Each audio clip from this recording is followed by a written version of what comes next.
Jennifer Mandelevic est dans Génération After. Je rappelle, à la tête de l'agence Supernova Management, vous êtes 2 associés, c'est ça? Oui, c'est ça. Donc une quinzaine de joueurs. Oui. J'allais dire dans le portefeuille, on parle pas comme ça, on est d'accord, hein? Pourquoi pas? Ah, merci, ça fait du bien. Faut toujours faire hyper gaffe à ce qu'on dit. Depuis quand tu es agent? Depuis 2003, j'ai passé la 20 ans. licence CFFF en 2003. Oui, le temps passe, ça va faire 20 ans. Tu avais quel âge en 2003? 20 ans. Très bien. Et pourquoi ce choix? Pourquoi ce choix? Mon père, était agent de joueur, D'accord. enfin dans la deuxième partie de sa carrière et puis, bon, moi je suivais le foot un petit peu de loin, avec lui, et puis, je devais partir en séjour linguistique pour parfaire mon anglais, Ah. et la boîte a fait faillite, l'année de la coupe du monde 98. Donc en fait, je suis restée chez moi, à regarder le foot avec lui et puis, finalement, c'était une bonne chose. Donc petit à petit, j'ai commencé à l'accompagner sur ses déplacements, j'ai commencé à aller pas mal à son bureau, à m'intéresser un peu plus au côté business du foot, en fait et puis, je savais pas, enfin, que j'allais en faire, mon métier. Moi, ensuite, je me suis inscrite en fac de droit. J'ai fait, un master de droit des affaires. Ouais. Je me destinais à être avocate. Ça me plaisait absolument pas. J'ai fait des stages en cabinet d'avocat. Je me voyais pas du tout faire ça et puis voilà, je me suis dit que donc entre-temps, mon père a écrit un livre qui s'appelle «La face cachée du foot business» pour bien me Oui. savonner la planche. D'accord, très bien. Et c'était un livre qu'il a écrit, pour expliquer les raisons pour lesquelles, il arrêtait en fait dans cette profession.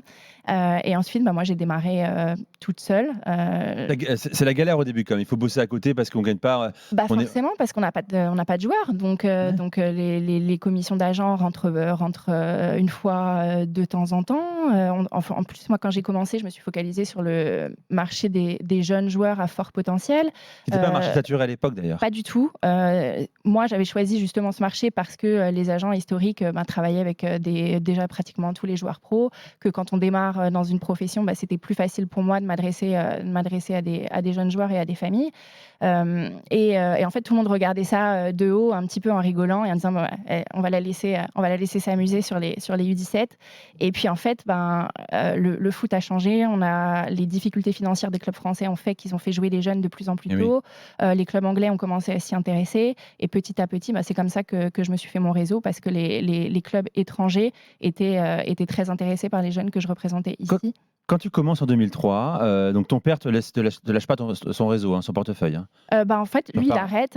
arrête et moi, je monte une autre boîte et je récupère absolument pas ses joueurs ni ses clients, enfin rien du tout, quoi. Comment tu démarches quand Il tu avait qui démarres dans comme le joueur? Il métier? avait qui comme Ouais, joueur? vas-y. Il travaille avec Jérémy Ménez, par exemple, Ouais. avec, Saul Bamba qui était au PSG, à l'époque où il travaillait avec lui, avec Niskens Kebano, OK. ce genre de joueurs. Comment tu fais pour démarcher quand tu as 20 ans, là, tu te lances dans ce métier-là, des joueurs? Tu vas sur les terrains de région parisienne, partout en France, voire en Europe. Et Quel discours tu tiens pour les convaincre? Parce que, j'imagine un gamin, même en 2003, de ouais. 16-17 ans, qui a une vraie valeur dans son club, dans son centre de formation, il se dit: «Bah, attends, je vais pas, confier mon destin à, un agent Quelqu'un sans qui démarre. expérience». Ouais, mais bien sûr. Mais en fait, moi, j'ai décidé de pas cacher ça puisque de toute façon, on le sait, enfin, tout le monde sait, qui travaille avec qui et comment ça se passe. Donc en fait, mon discours, ça a été très tôt de dire: écoutez, vous en avez marre de voir, tous les agents qui sont sur le même modèle, avec les cheveux trop longs et des mauvaises chaussures, qui viennent C'est bon. avec une voiture de location devant votre baraque et qui essayent d'en mettre plein les yeux à vos parents J'aime bien la voiture de loc. mais parce que c'est toujours des locs, Oui, souvent. c'est ça, des grosses voitures de loc, quoi. Exactement, loué à la journée et donc voilà, moi je leur ai dit: «Je vais faire un truc différent». Aujourd'hui, je vais pas vous mentir, j'ai peu d'expérience, mais le peu d'expérience que j'ai et surtout, le temps que je vais consacrer à votre carrière, vous le retrouverez pas ailleurs. Alors il y a des joueurs à qui ça parle, il y en a à qui ça parle pas.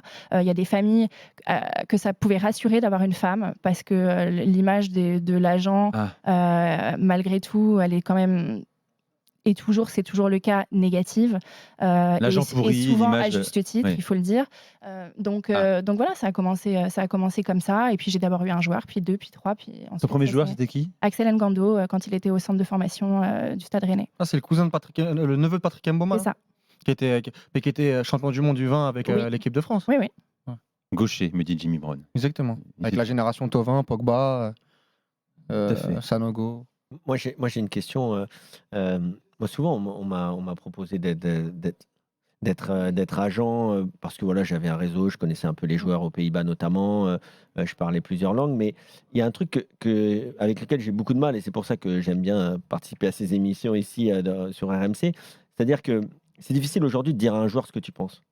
C'est-à-dire en tant que est-ce que c'est difficile de dire à un joueur, Ça dépend franchement lesquels. ça fait 3 semaines, tu es catastrophique, donc arrête de me dire que tu joues pas parce que c'est l'entraîneur. En fait, tu joues pas Ou parce alors que tu es arrête pas de bon. t'imaginer plus fort que tu ne l'es. On va Voilà. redescendre sur les, Et sur les ambitions de club. et je finirai juste sur un truc. Moi, j'avais un agent qui pour le coup, était très clair. C'est-à-dire, je lui avais dit: «Moi, j'aimerais bien aller en Angleterre». Il m'a dit: «Non, pour toi, l'Angleterre, pour l'instant, c'est, non, reste aux Pays-Bas, tu es bien, ça correspond plus à ton jeu. L'Angleterre, c'est pas pour toi». Bref, donc tu vois? Et en fait, c'était assez clair et moi, j'aimais ça. Et donc, aujourd'hui, je trouve que c'est difficile, enfin, je sais pas, hein, pour tous les joueurs, mais je pense que ça doit être difficile de dire à un joueur: «Voilà, arrête de me dire c'est l'entraîneur, tu joues pas, c'est parce que tu es pas bon. Le gars qui est à ta place, il est meilleur». Mais C'est ça dépend possible de des leur dire. joueurs. Il y Jennifer. a il y a des joueurs qui sont très, lucides et qui justement viennent chercher ça, chez un agent et puis il y en a d'autres qui sont complètement hors sol avec des familles qui les gonflent toute la journée pour leur dire que c'est les plus beaux et que c'est les meilleurs et qui sont pas du tout accessibles à ce genre de discours. Après, évidemment, quand on travaille avec un joueur, l'objectif, c'est de travailler avec lui sur le long terme, de construire quelque chose. Mais le foot moderne est maintenant, totalement, heu pensé à court terme. Alors il y a des joueurs avec qui on peut travailler, 7-8 ans et puis il y en a d'autres avec qui on sait, voilà, je change d'agent parce que c'est le mercato et que je pense que toi, tu vas pouvoir me mettre en Angleterre. C'est ce qu'on fait, Oui. on se serre la main, merci, au revoir. J Et avec ceux-là, forcément, on va pas avoir le même C'est du discours one que shot. ceux avec qui on travaille Mais sur du long terme. c'est quand même de plus en plus compliqué, surtout qu'il faut rappeler que c'est des contrats de 2 ans, Oui. renouvelables, que, donc il y a l'entourage de l'entourage, Mmh. en disant: «Mais en fait ton agent, est pas bon, voilà, moi j'en ai un autre», il y a des récupérations. C'est quand même ça de créer une vraie affinité professionnelle, hein, je parle, hein, Ouais, bien sûr. sur le long terme, ça quand même c'est de plus en Malheureusement. plus dur, c'est de Mais en plus en fait, plus dur. ça sert à rien de partir de ce postulat. C'est-à-dire que si l'histoire, elle dure et que ça se passe bien, eh bien, tant mieux. Mais à la base, quand on se rencontre, tu viens chercher quelque chose, que je vais te proposer. Ça marche bien, eh bien, tant mieux. Et ça marche pas, c'est pas grave. Moi, comment est-ce que je signe des joueurs? C'est des joueurs qui avaient des agents avant. Donc, Oui. moi aussi, j'en démarche. Donc, c'est comme ça. On signe des joueurs, on en perd. Il y en a qui décident de changer d'agence parce qu'ils croient qu'ils vont trouver mieux ailleurs. Hmm. Axel Ngando, mon premier joueur, c'est exactement ça. Il est au Stade Rennais. Pour développer sa carrière, il part en prêt à Auxerre. Il part en prêt avec moi à Angers ensuite. Je lui propose ensuite un très bon club aux Pays-Bas parce que je pense que c'est adapté à son style de Quel jeu. club? Et Rappel. je crois que c'était Erenven à l'époque. D'accord. Et quelqu'un vient et lui dit non, mais attends, t'es champion du monde, nous on va te mettre au FC Séville. voilà, Et et résultat voilà. des courses, il va nulle Donc tu part. dois Et gérer aussi ce genre de discours. il va toi. à Bastia. Oui. Et derrière, il se casse la gueule. Et bon, je suis désolée de le dire, mais c'est parce qu'il a écouté un discours. Donc après, ça dépend. Il y a des joueurs, on sait que ça va pas durer très longtemps. Et puis il y en a avec qui ça dure très longtemps. Et puis c'est la vie, c'est comme ça. Il faut pas mettre plus d'affect que ça.